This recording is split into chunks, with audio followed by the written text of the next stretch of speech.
Hi everybody, BJ Stroker here for another episode of BJ's Basics.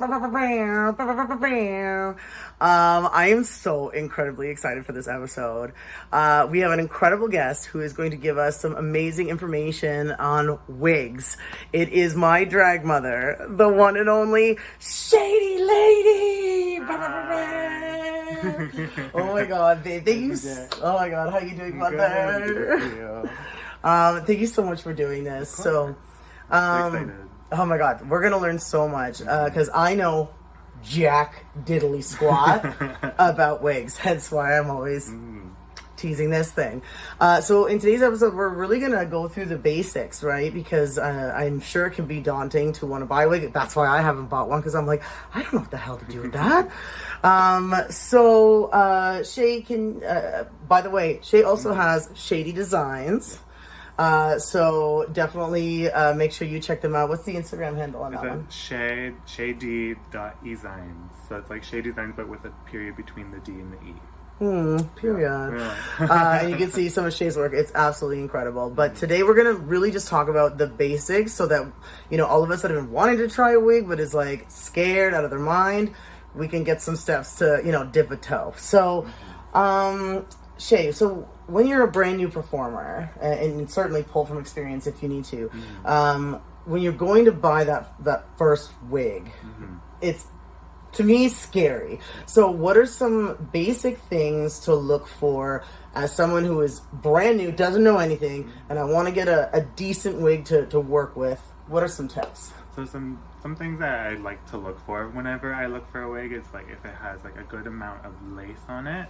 So if it has like enough lace to like cover or like to like blend into like a natural hair. Okay. Or even like if you use a hard front, you can use your natural hair and like use a colored hairspray even to like blend it all together. And a hard front, just for us that don't know, a hard front is that's when there's no lace at all, right? There's no lace at all. Okay. It's just like straight up just tracks. The hair. Yeah. Okay.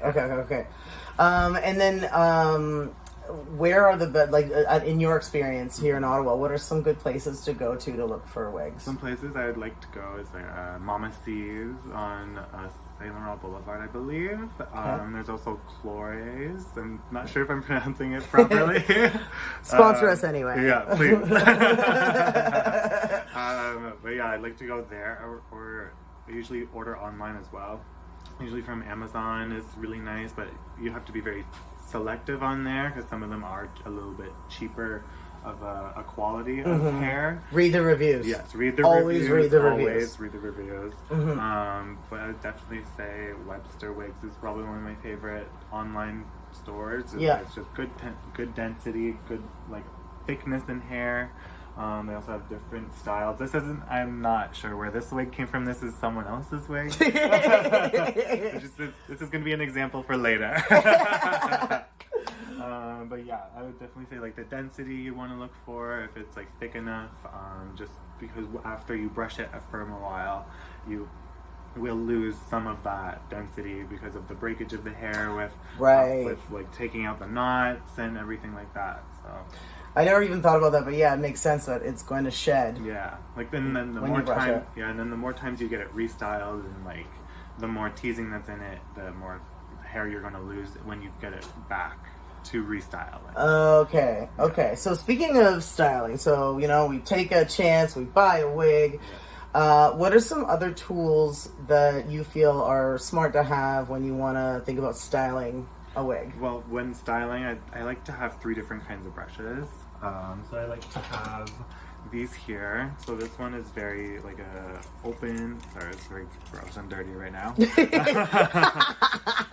So this one is like a basic styling. I use this to also tease hair sometimes if I'm doing like a giant chunk of hair and I want to make it really big. Okay. I use a fine tail comb that usually has like a metal pick on it just to help get out any specific teasing that won't come out with this whenever I steam it straight. And then I use this wide tooth comb just to work with more human hair. When it's wet, it's easier to brush out, and it doesn't break the hair as much. Okay. And then it's also great for just curling, brushing out curls to like make it make it more like wavy to like blend like to together. break them up a bit. Yeah, to break them up to like blend it all together.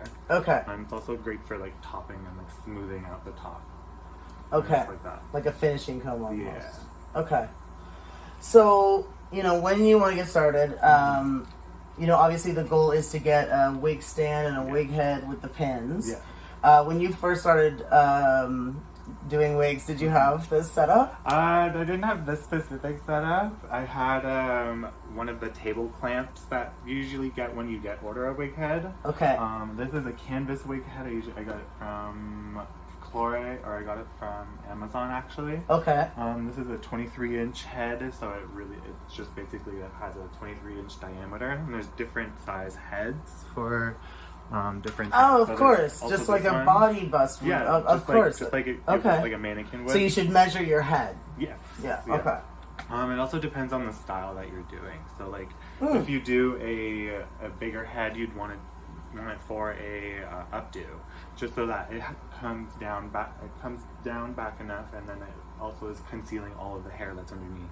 So just to confirm, if you want to do an up pony, you want to actually have a bigger head available, so you can just create more space to cover the neck. Yeah. To cover like the hair in the I back, do notice that. As well as to like extend the hairline faster or like bigger, so it's not as pulled back. Okay. Okay, perfect. And basically, once you get this set up, so pinning it down makes sense to me because we don't want it shifting all over the place. Yeah. So I usually get these like 3-inch pearl head pins from Amazon. They're really cheap. They come in for a pack of 100, and we love a good deal. It's really cheap. It's like $4 or $5 or something like that. It's been a while since I ordered them. But yeah, I usually use it all around the wig line just to like really secure it in. Yeah. Always here. And normally, like if a wig is too stretched out, like if the lace is a little too big, I'll like just keep pulling it down here. But when I get to this side section here, I will pull this part back just so I can lay this piece of lace flat. Okay. I get it. When it's on the head, it will look like that instead of all bunched up. Right, you get kind of like a loop in there. Yeah. Okay. Yeah. Okay, so I've got my wig. I'm like, ooh la la, look at me. I bought a wig. I got it on a wig set. Now, also, I know for myself, I have the foam ones from the dollar store.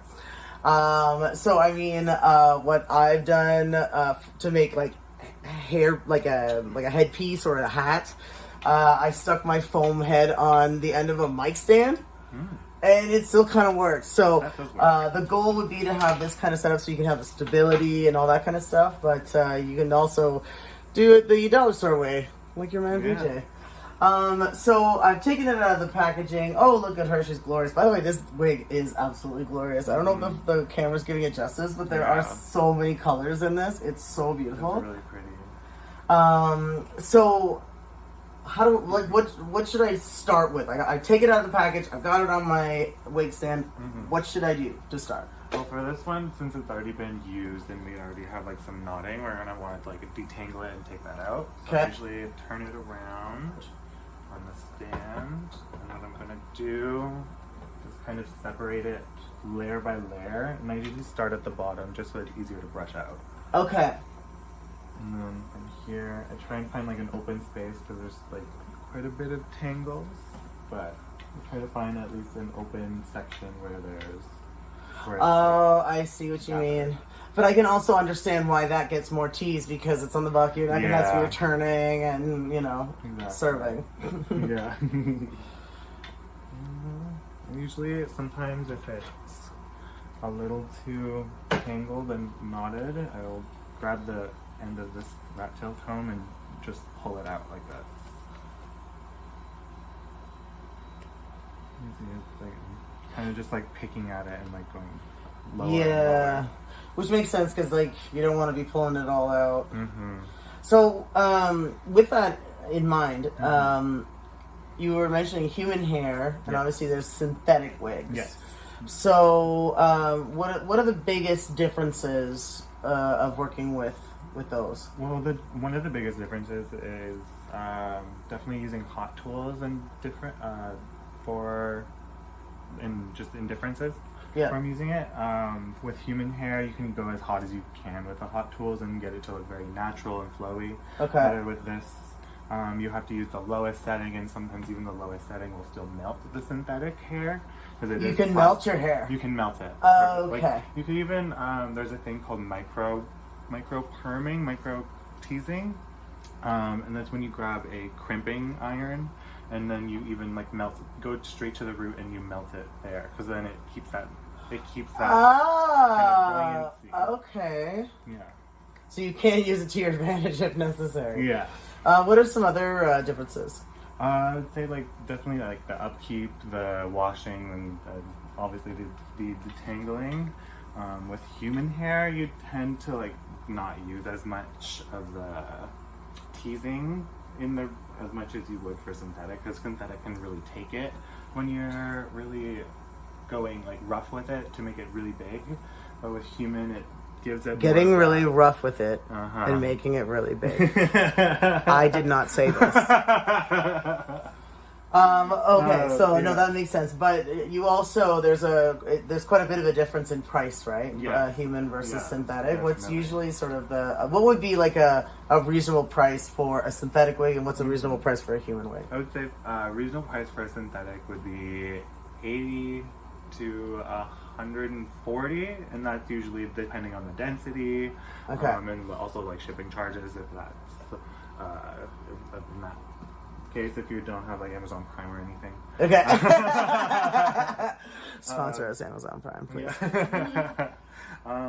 But then the human hair is definitely going to be, depending on the length, usually for a bob it's around $600 for a bob? Yeah, for a bob. And then going down lower and lower, the more layers you need, the longer the hair, the more expensive it gets. Okay, so what if it's 40 inches? 40 inches, it ranges from, I want to say, $1,400 for a good, like a simple density, like a very natural density, and not like really thick. But like I've seen like really thick ones for at least like $2,000, $3,000. Wow. Yeah. Wow. I mean, in one way it makes sense because it's like someone had to grow that hair. Yeah, exactly. Shave it off, and like so I get it, but when you actually say it, it's like, oh. Yeah, it's a lot. When starting off, it's okay to start synthetic. Yes, absolutely. But also, if someone offers you a real human hair wig, you take it. Yeah, definitely. So amazing. So, and when it comes to like you said, picking like teasing with human hair, you don't have to do as much to get the result you want. Yeah, like with synthetic, you really have to listen to the hair, like look at it and be like, okay, you actually want to fall this way. I'm gonna try and form you to go another way, but to try and keep it as smooth as possible without breaking it. Okay. You know? So things to look out for is when you get a synthetic wig, if you kind of notice the hair already has a pattern that it's pretty committed to, understand it'll be hard to change that pattern completely. Yeah, because it is plastic, and with plastic, like it takes the form until it's heated again. Okay. Yeah. Okay. There we go. Finally got that down. Amazing. So I have this whole section here. Put that down. And like I don't see any hair on the ground. Not really. It's usually in the brush. Oh, it's usually in the brush. Fair. Yeah. Fair. I usually tie this up here. Okay. Do you just use a simple hair clip? Yeah. Okay. Just one big hair clip. Okay. And then from here we still have that teasing section. So Okay. I'm just gonna kind of pull it out a bit from the root. From the root. Okay. Is there more chances of it breaking if you go bottom to top? No. It's that's how you like would brush it out. But I'm just trying to get all of the base teasing like more softer and more just stretched out. Okay. So it won't. Whenever I brush it out from the bottom, it won't completely break it as I'm pulling it down. Okay. So, I mean, I'm not saying this because you're my drag mother, but you are an exceptional drag queen here in Ottawa. You know, I think, I know I would love to hear more about how did you even get started? You know, like, was it just one day you were like, you know what, I'm going to do drag, Or basically. Really?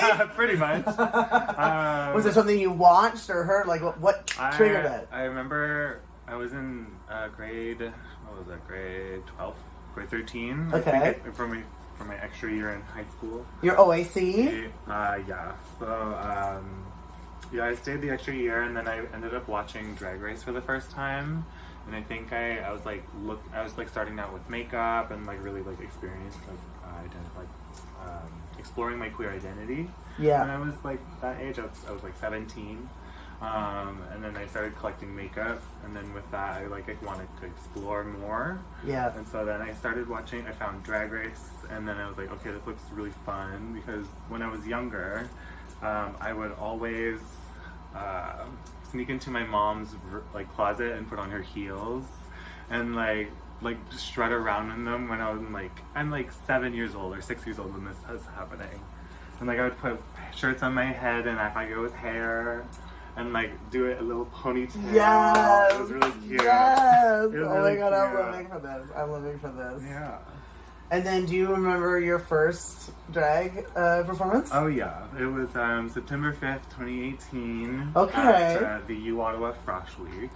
No way. Yeah. Now there's the time to get it on it. Yeah, the Pride Center had put on this competition and for like anyone that was in the school. Yeah. If they wanted to like just enter the competition and do a drag competition. Okay. And the audience essentially voted who won the competition. That was the only person that entered.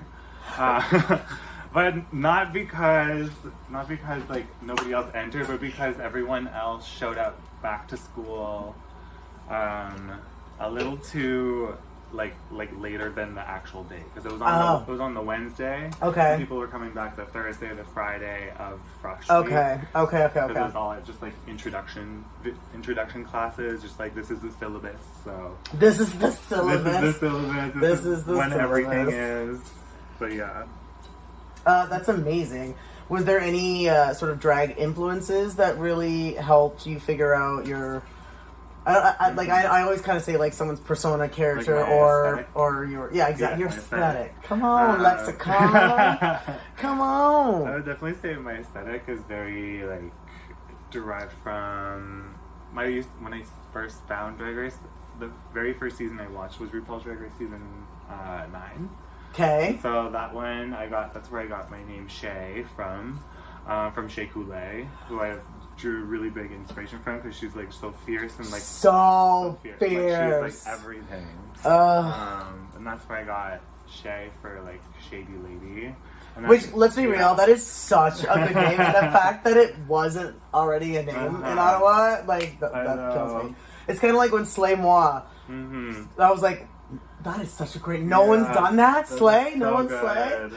So that's amazing. So. What are we using here? This is the plastic bristles. Okay. So it's not like going to just rip out the hair. It's going to like just softly take it out. Okay, but I can see what you mean about the amount you lose. Like, you lose quite a bit, but it's totally fine because it's like mostly breaking from like down here, like at the very bottom of the hair.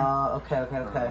So that's why, because I do hear queens when they're talking about wigs talk about density a lot, and I'm taking not only for the body and having obviously the fantasy that you're trying to portray, but for just brushing it and caring for it. I'm sure makes a lot of sense there. Yeah. So now I'm just going in with the fine tooth and then trying to get into the root. Okay. To just like really pull those, like loosen those like really tight in teeth sections. Okay. So you see like I'm already getting some like knots here. Oh. So that was already in the root, so I'm just trying to get it out of there. I got you. Essentially, you want to do this for the entire wig. So this is just one section. So it's a commitment thing. It is. It takes usually depending on the style of the wig, it takes me a good, I want to say 8+ hours, 8 minimum hours on like actually doing the hair and like washing it, straightening it, putting it in rollers, braid, updo, whatever, and then actually like making sure it's like finely coiffed, like very smooth. Right. Yeah, so when you're looking at people that do wigs for you, the reason why the prices are the way they are is for example, it's like that there's so much work and hours that go into it. And like it also depends on if you want any add-ons, if you want any extensions done, any specific braiding. It all depends, like that's an added cost, added time. So yeah. Now this wig needed to get detangled, but if it was a brand new wig, is there any prep work that I would need to do before I started going to town? I would definitely I would say because it's fresh out of the bag, it's very smooth already. Yeah. You would just like give it a good brush through and Okay. give it a good shake, like a shake and go. It is really. I guess that's why they call it a shake and go. That's like a shake and go. So usually, like you just give it a good like up and down shake to like loosen the hair, and then you brush it through with probably one of these brushes. And then you just essentially, same thing, you go from the bottom and then you go all the ways up to the root. And then you want to start basically like, you don't have to do a whole separation for that, but you just give it a brush, put it on your head, just brush it from like wherever you feel like you need to. Okay. And you can part it differently. So some people might ask, I'm just guessing because I'd ask, you know, like some of the shake and go wigs, you know, they already have sort of the farrafosity thing. Yeah. What is like, even though it's long, what are some benefits to styling it still, making it bigger or bouffantier? It's just I feel like it gives you more of that polished look. Like it gives it more of like, okay, like you thought of a different way to like use this hair, and like, ooh, I like that. And like if you get the same style again, like it just look like from just like a drag perspective, it looks like you're being stagnant and not trying new things. And like that's just like me reading like people if you want. I don't care. No, that's not. No, I think that's like, a very fair. Yeah, like you can like obviously get the same inspirations, get the same things, but I would just say like even like switching it up, like just doing that, like even. Well, it's funny because you know, one of the ways that we met each other was through Ottawa's Next Drag Superstar season 2, and. You know, one of the things is I, even though I got eliminated twice, the amount of knowledge that I got from all of you really gave me that opportunity to kind of marinate and process it and see how I can take it and make it my own and all that kind of stuff. And just in general, Ottawa's Next Drag Superstar, you know, again, huge shout out to Chris Fry and Vera. Thank you for seeing something in me. I love you both so much.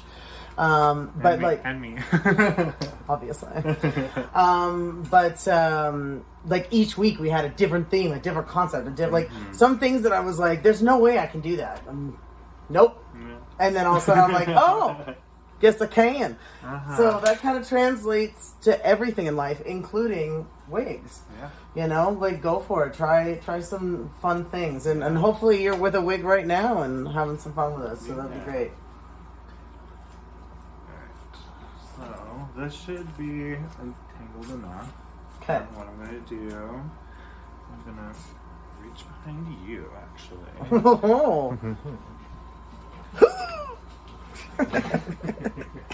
Ooh, what is this contraption? My industrial steamer. Ooh. It is very. It's like pretty tall. It has like a good stand. It's just so we can. Yeah, there's a little bucket. Yeah. Okay. Yeah, so we use, like that's what I use. You can also get like other handheld steamers. They just hold a lot less water than I need. So this is my like job. So I need this all the time. I need it all the time. And whenever I had my handheld, it just didn't like I would use maybe one little refill of water. Yeah. Like maybe a third of the that'd be so annoying. Refill it like time. Every 2 seconds. Or even like every section I would have to get like a brand new one. Right. It's really annoying. So a steamer is definitely something you want to have. So what are we going to do with said steamer? So we're going to grab the plastic bristles. I'm going to turn it on, obviously. First of all, let's not point it towards you. You just always want because the nozzle is literally pointing at my face. Yeah. We're gonna turn it that way. Okay. And then it should take like a minute or two to warm up. And so this is going to help us do what? This is going to help us to detangle all of it. The rest of the knots in here. Okay. Because it was already, so it looks a little frizzy right now.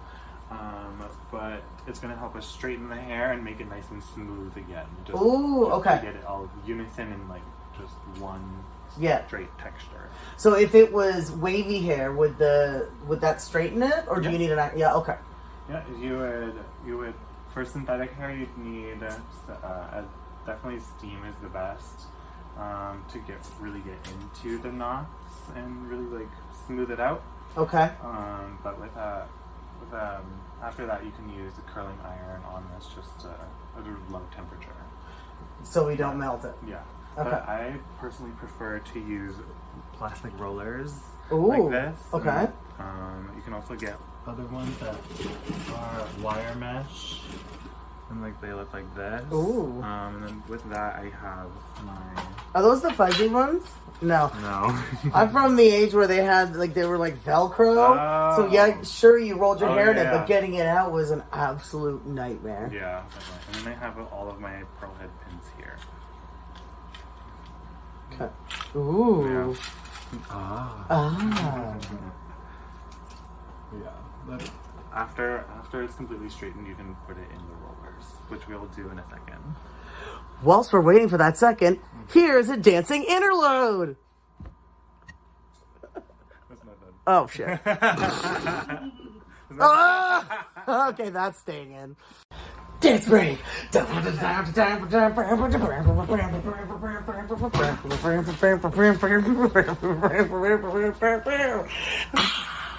Ooh, we're back. Okay, so we've got this here. So all you're doing is just brushing it with the steamer. Yes. So I'm like grabbing a little section of the hair, and then I'm going from behind and just like sandwiching it with the brush. Okay. Just so I can give it that amount of heat, but because it's water, it won't melt it completely. Okay, I was gonna feel dumb saying, do we have to worry about that with this, but no. The water, it heats up the outside, but then it cools down immediately. Like the moment it shoots out. Okay. Yeah.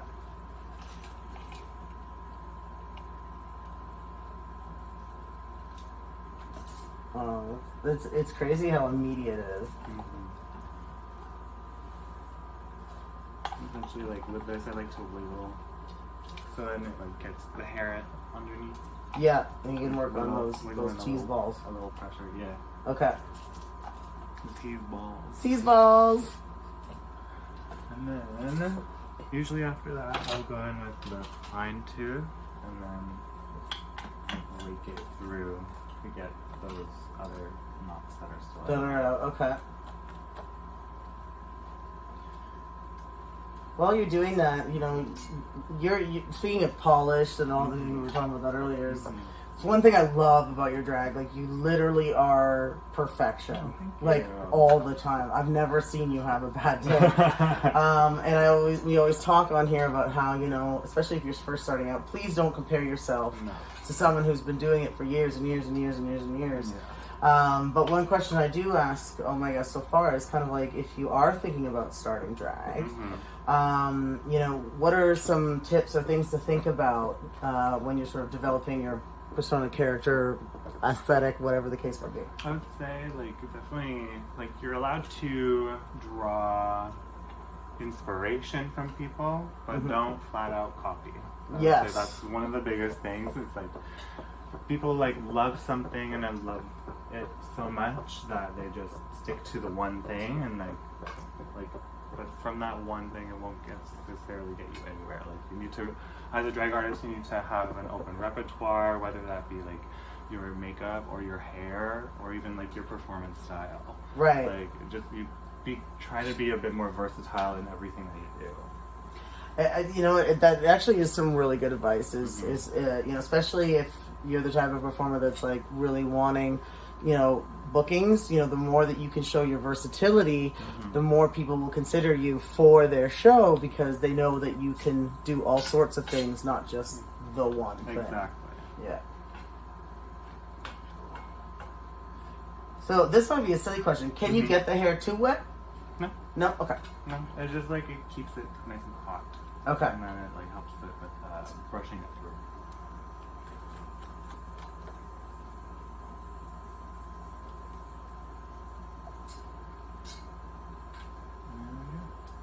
Perfect. That's the one section. So steaming it isn't cleaning it, right? Or is it a form of no? Okay, so it's just straightening it. It's just gonna straighten it. Okay. So if you got a wig and you wanted to wash it, if it's synthetic versus human hair, is that going to change how I'm going to wash it? Yes. Oh, okay. Absolutely. So for human hair, you'd wash it like you would your regular hair. So like my regular shampoo conditioner. Shampoo conditioner. Okay. I'd definitely add in an oil to it. An oil. Yeah. Okay. So like just to keep it rehydrated. So because we develop natural oils for our scalp and our hair. Right. Because it's live and attached to us. And right. with the wig, it's not necessarily the same. No, that makes so much. When you first said it, I was like, really? And then I was like, no, of course, that makes perfect sense. Then you don't want it to dry out, and with it being dried out, it would like just break a lot faster. You get more split ends. So what would I do in the case of I have a styled wig? It's human hair, which is starting to look thirsty. Do I need to deconstruct the style and redo it so I can clean it, or do you know what I mean? Can I still? I would say depending on how bad it is, like how like ratted, how natural, like ratted it is. You can also like just put it on the head, leave it over a sink, and then wash the end of the hair. And then just redo that part. Okay. And then leave what's intact in the actual base. Because I know with some styles, right, it almost looks like it's like rock hard because it's sculpted or whatever. Yeah. So I know that's kind of preserved. That makes sense. You're not going to have to really do that. Do you have to even wipe it off or anything? Not really. No, you're good? Not really. Well, it's just like you want to make sure that the ends that you're retouching up, you can also do it. Because it's human, it's the heating tools. So you can just redo it, no problem. And it'll sit like that again. But you just want to make sure that it's clean because then it'll affect your actual hot tool. Because like the dirt itself will like burn onto the hot tool if it's like too dirty. If it's like too much hairspray. I didn't even know this. Yeah. I always use too much hairspray. And usually for human hair, I usually have, where did it go? There it is. I usually get a heat protectant spray. Oh. This one is like Tresemme heat protectant. Okay. Protecting heat. With this, it protects your hair up to 450 degrees Fahrenheit. Oh, okay. So it prevents it from damaging from the heat. That's really smart. Can you use that on synthetic as well? No, because for it to actually work, it has to be absorbed into the hair. Oh. And with synthetic, it's just plastic bristles, and there's no actual open fibers that would absorb any of the chemicals. Yeah. That would prevent it from the heat. Okay. Yeah. Oh, chemistry class. Okay. Oh my gosh. It feels amazing. Like now that it's like drying, it's like very soft and smooth, and you can just brush it through. A huge difference from what we started with. Oh, absolutely. With this, like, I can't even do that. Very much. That's how essentially you get it straight. So let's say, that's amazing. So that's hopefully everyone got some good things on that. There's so many things I want to ask about. Like, so let's say I don't want to put teasing right back into it. I'll make you do it at the end so you don't kill me. Let's say I'm like, oh, this hair's beautiful. I wish I could put a curl in it. Can you just take us through how we would put a curl in it? Absolutely. Okay, amazing. So with this, because it's synthetic, you can use the hot tool or the roller. Okay. I like to use the roller, so I'm going to use that. Okay. So with this, I'm going to grab like the little end here. I'm going to grab one measurement of how wide the roller is how much you want to grab. Okay. For like, because then it won't slip off the side. It won't slip off the side. Yeah, so like when I'm putting it on and I'm rolling it up, it won't like pop off. Got it. Yeah. So I'm just going to grab this section here. I'm going to brush it all through. And then when you're curling, you want to like pull the hair upward so you can put it this way. Okay. And then you wrap it around. Usually like do a little brush.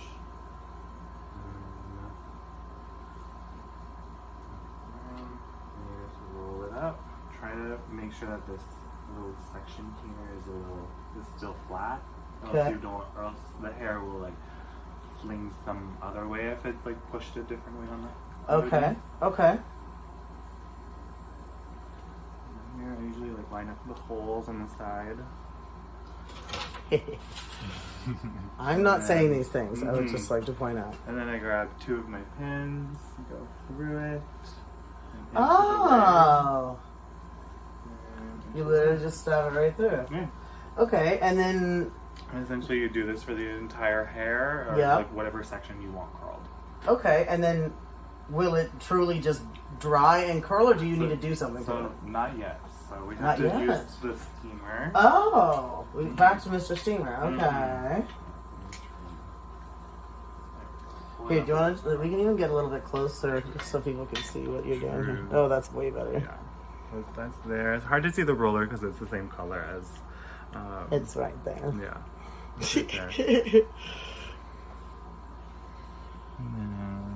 Yeah, we can.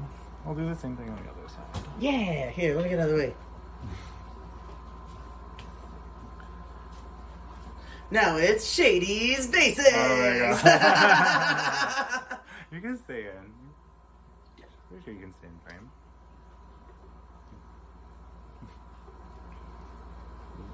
And grabbing that section, putting it up, going underneath, just grabbing that one, it's kind of going with the going like with the hair. Okay. And you're just tucking it in. Tuck it underneath this. Tuck it underneath this band that you're still working with.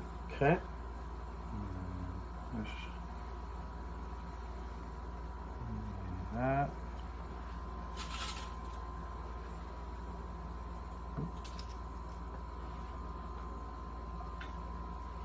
No, let's do so.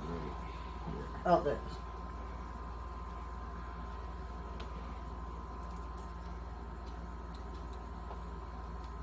There we go.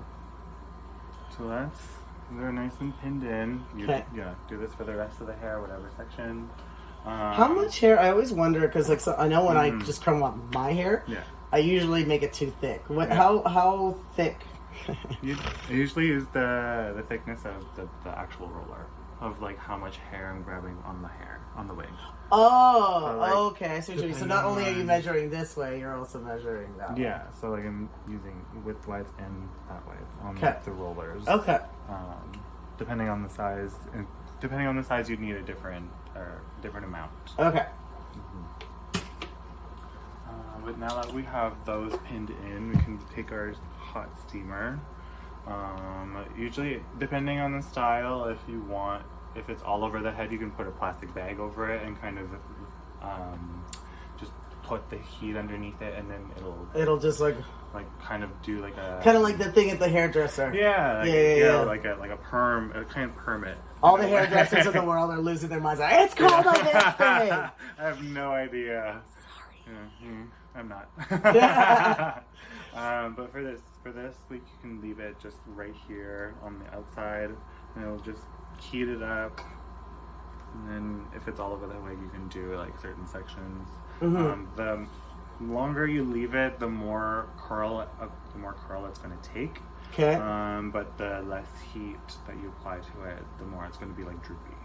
Okay, so like it depends on what kind of, like, if I wanted a wavy look, would that be what would that be? So like with this one, because it's a bigger roller, it'll be a bigger wave. Okay. So with this, it'll be more of like a beach wave kind of flow, very natural looking. Okay. But if you want something like super tight, like very 80s, yeah, 80s disco hair, you could use something like super tiny like this. Okay. Yeah. And then you can like tease it up bigger usually. Okay. Like that. So usually leave it there for like a little bit and like kind of check. Do you need to let it fully cool before you? Undo it? Okay. Absolutely.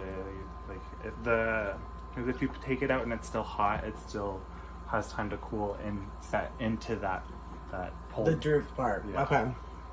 Gravity will do its work. Yes. As you go from the bottom side. Mm-hmm.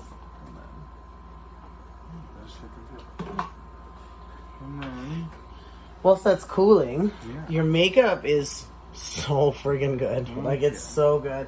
You used to be, well, I mean, you are a makeup artist because you do your makeup, but you did makeup for NYX. Yeah.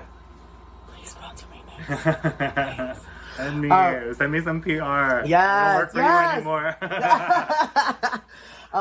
But yeah, like, how did you get into it? You just knew you were wanting to get into makeup and boom, bum, boom? Yeah, so like I started out, like I just really hated my face shape when I was younger. Really? Yeah, because I used to be like a chubbier kid, so I wanted to like get contour to slim it down. Okay. And then from there it went to eyebrows, and then from eyebrows I went to eyeshadow. And then from there I went to drag makeup. Yeah. I love that so much. I love that so much. Yeah, it's still hot. It's still pretty hot. But yeah, I worked for them, and then after them I went to MAC. Oh, really? Yeah, I went to them for like a year and a half, 2 years. You can sponsor me too, Mac. Oh yeah. Please send me some more stuff. Please. It's my drag model. Please do it. But yeah, it was a good time, like, doing counter makeup. It was great. It was, like, very natural makeup, very, like, everyday kind of wear, unless there was a special event or, like, a special booking, makeup appointment. We are definitely having Shea D.Ladie back to paint my face, because I would love to see what I would look like in your makeup. Oh my God, it would be crazy. It would be crazy. It would be so good. Yeah. But that's amazing. Okay, well, while we let this cool down, here's another dance break. Baby shark, do do do do do, baby shark, do do do do do, baby shark, do do do do do, baby shark. That should be it. Wasn't that an amazing dance break? Okay, so now that our curlers have cooled down, what do we do now? So right now we're gonna take out the pins and then drop the curl. Oh wow! And then we have this beautiful beach wave. Hang on, let's. Ooh, up close beach wave. Ooh. It has that nice buoyancy, that nice bounce. Yes.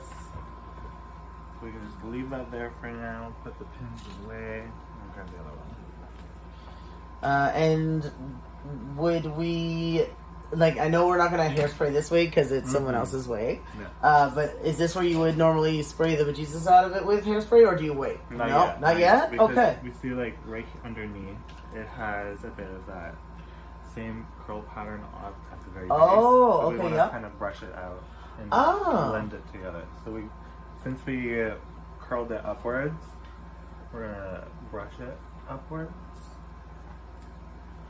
And does that just keep it like volume wise, or is this just? It helps with the brushing, like it helps with separating it when you pull it down like this. Oh. And sometimes you drop it.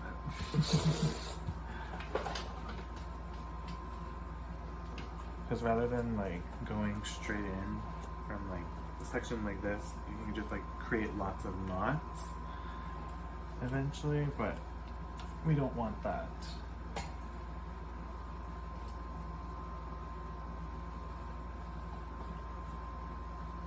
Now, is it going to keep that curl no matter how much we brush it? Like, would we have to steam it out, or will it fall out just like it would in real hair? No, it wouldn't fall out because it's synthetic. It'll just keep this one curl pattern. Okay. And it's just gonna keep this kind of wavy texture.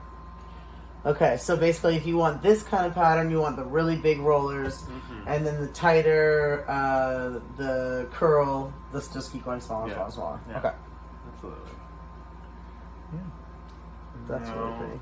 What if you were wanting to, so if you can see, it has a bit of a separation right here. Yeah. If you want to blend those together, I like to grab just a little bit of, like half of the section together. I grab this brush, kind of lift the hair, and then I'm going to just kind of go from the very end here and the back comb and brush through. Oh. And then you'll have like little dispersed like little pieces here. We're gonna want to push it all the way to the base and then brush it through. And is this just to keep that out of your way, or does that have another purpose? This is to like help keep the teasing of the hair more upwards. Okay. You can see like it has more. Oh like, wow! Look at the difference there. Yeah.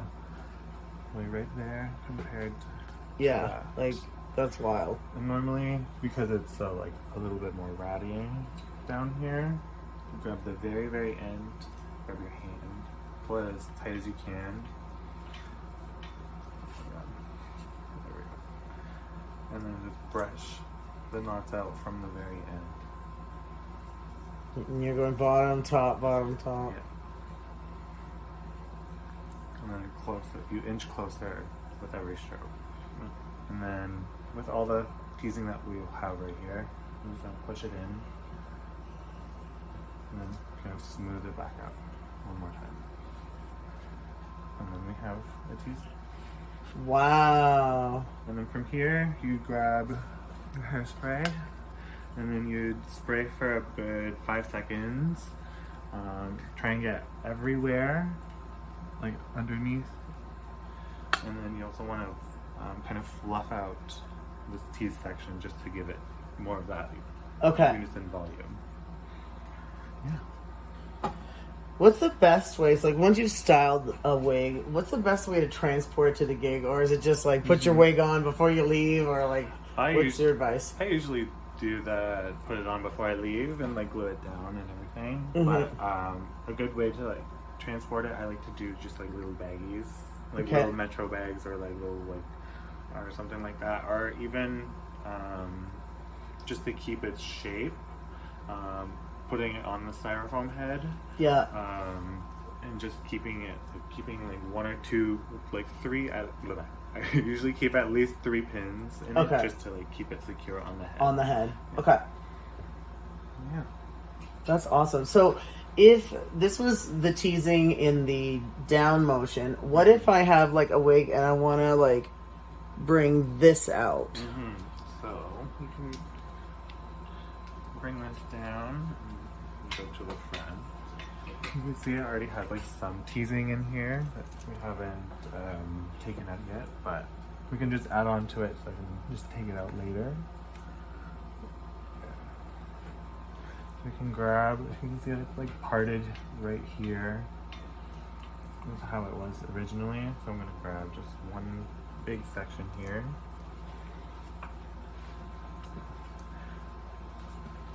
And then brush out all the knots that are on the ends, just so to keep it nice and smooth.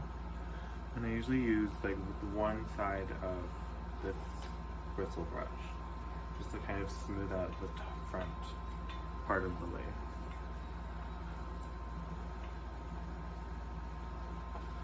Okay.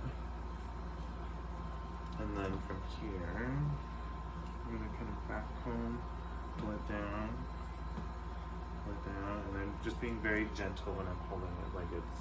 Okay. Brush it through.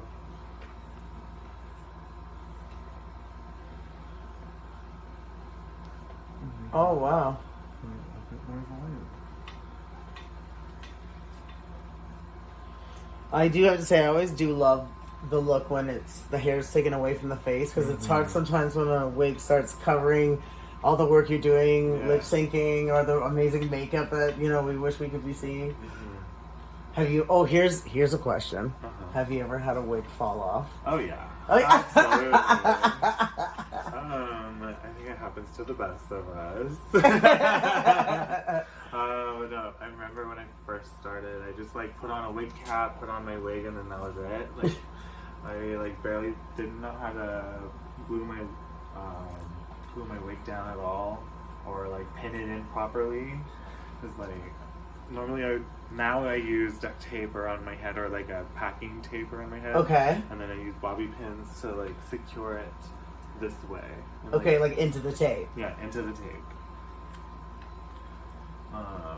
And then sometimes I also use like a rubber band around my head. Okay. And that I put on top of the tape and just to keep it secure. Just that extra grippage. Yeah. Let's see. So when you're teasing, the direction that you want the hair to fall is the direction that you tease it. Like if you want it to fall more like this way, yeah, you tease it in the opposite direction. Opposite direction. So if I wanted to tease that way, I'm pushing the hair that way. Yeah. Okay. So like just to keep like the knots all in one section that side. Okay, perfect. And then you just spray the crap out of it. Yeah. Normally, like with the front to keep it nice and smooth. Okay. I usually use the hairspray along the hairline, and then I use this fine tooth comb just to really smooth it out and make it all unison, and just to get any knots that are at the very front of the lace. So it just smooth out the hair. Speaking of lace, so if I bought a wig, and it's got the big lace thing, how do you trim it? How much do you leave from the hairline? It depends on how natural you want it to look. So the closer you put it to the actual hairline on the wig, the more natural it's gonna look. Okay. But it also depends on how full the hairline is. Okay. You can also kind of do a system called plucking the hairline so that's like when you go like a zigzag up and down. Okay. And make like a little space, and then you pluck the hair from underneath. Oh, just to thin it out. Yeah, just to thin it out to make it look more like seamless, natural. Like it's growing out of you. Oh, okay.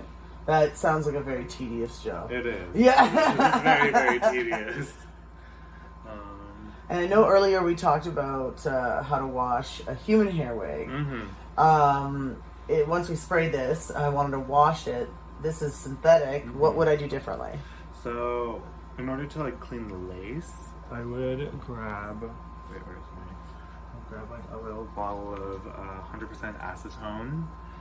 Then I would put it in like a little bowl like this, and just dip my toothbrush in it. And then with this, you would, at this point, like the wig would be off of the head. It'd be like in your lap, and you'd like sandwich it with a piece of or a face cloth. Okay. And then you just essentially like brush out all the leftover glue. That's how you get the glue out. And all the makeup that's still there. Okay. Take out most of the stains from it as well. Oh yeah, I never thought about that because you blend with all the makeup, so the makeup and the glue. Yeah. So that leads to the question: how often should you clean your lace? Every time you use it. Oh. Yeah. Every time you use it, you should always. But I'm guilty of not cleaning it. Yeah. Okay. That's the optimal goal, is to wash it every time you use it. Okay. Acetone is great for getting out spirit gum and what's the other one? It's like you use it for your eyebrows as well. It's waterproof. I forget what it's called. That stuff. Prozade. Okay. Prozade. Yeah. So because Prozade, it is waterproof, water soluble, so it's good to get it out with that, or rubbing alcohol. Really? Yeah. Does that risk the integrity of the lace at all? Rubbing alcohol is like a little bit more safer, but with acetone, it dissolves the glue faster. Okay. Okay. And, you want a pretty stiff bristle toothbrush as well. Okay. So after we've cleaned our lace, how do we clean the hair? So from there, we'd go to the bathroom. We go to the bathtub, and we drop a warm water. Okay. Warm to cool, and then from there, I throw in a Tide Pod. A Tide Pod. Okay. I throw in a Tide Pod, and then I usually do depending on how many wigs I'm washing. Okay. I'll do fabric softener as well, because it is a synthetic kind of thing. synthetic fiber material, yeah. And then there's also the wig cap inside, so like you don't want to wash that as well. Right. Okay. Is it okay if it's scented? Yeah. Yeah. Okay. Absolutely. That's crazy. So those are some really amazing tips that you've given today. We thank you so much. I hope all of you learned a couple of things to get started on a wig. It's definitely a lot more work than I thought. Yeah. But the results, like even just that little bit of teasing, like it just made it come alive a bit, you know? And then you can kind of like style it and yeah. Form it however you want.